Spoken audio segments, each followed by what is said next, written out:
নমস্কার, আশা করি তোমরা সবাই ভালো আছো। ওই যে কয়েকদিন আগে একটা ব্লগে তোমাদেরকে চাঁদ বাউরি দেখিয়েছিলাম। তোমাদেরকে বাইরে থেকে দেখিয়েছিলাম এখানে একটা মন্দিরও রয়েছিল। তো সেটারই ছোট্ট একটা ব্লগ নিয়ে তোমাদের সাথে শেয়ার করতে চলে এসেছি। স্ট্যাপ ওয়েলটা যখন বানানো হয়েছিল তখনই কিন্তু এই মন্দিরটাও বানানো হয়েছিল।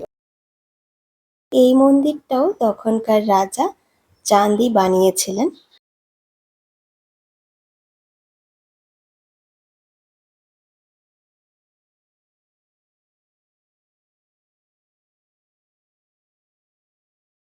তো এবার মন্দিরের ভেতরের জায়গাটা দেখাচ্ছি।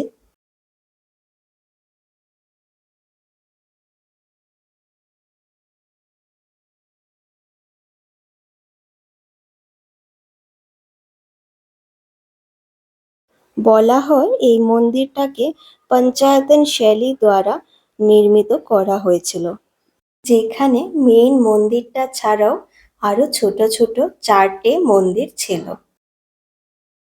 কিন্তু আফগানিস্তানের সুলতান মেহমুদ গজনবী এই মন্দিরটাকে ধ্বংস করেছিল।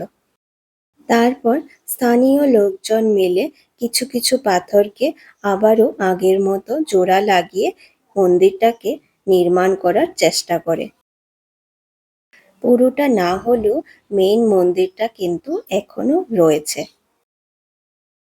আর ওই ভাঙচুরের ফলাফল তো তোমরা চারিদিকে দেখতেই পাচ্ছ।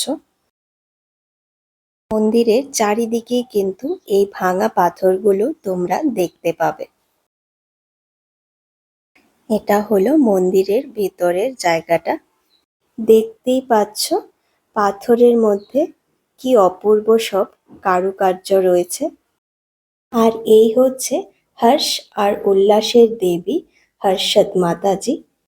নবরাত্রির সময় বহু দূর দূর থেকে আসা লোকেদের সমাগম কিন্তু এখানে দেখা যায়। আমি জানি না তোমরা বুঝতে পারছো কিনা, এখানে জোড়া লাগানো পাথরগুলোতে এএসআই নাম্বারও দেওয়া রয়েছে। যদিও মন্দিরটা আরো অনেকটাই বিস্তৃত ছিল, কিন্তু ভাবা যায় ওই সময় যদি স্থানীয় লোকজন মিলে এই মন্দিরটাকে আবারও সাজিয়ে না তুলতো, তাহলে হয়তো এই ইতিহাসের নিদর্শনটুকু কোথাও না কোথাও হারিয়ে যেত। আমরা হয়তো কখনো জানতেই পারতাম না কি এরকম হর্ষদ মাতা বলে কোনো মন্দির রয়েছে।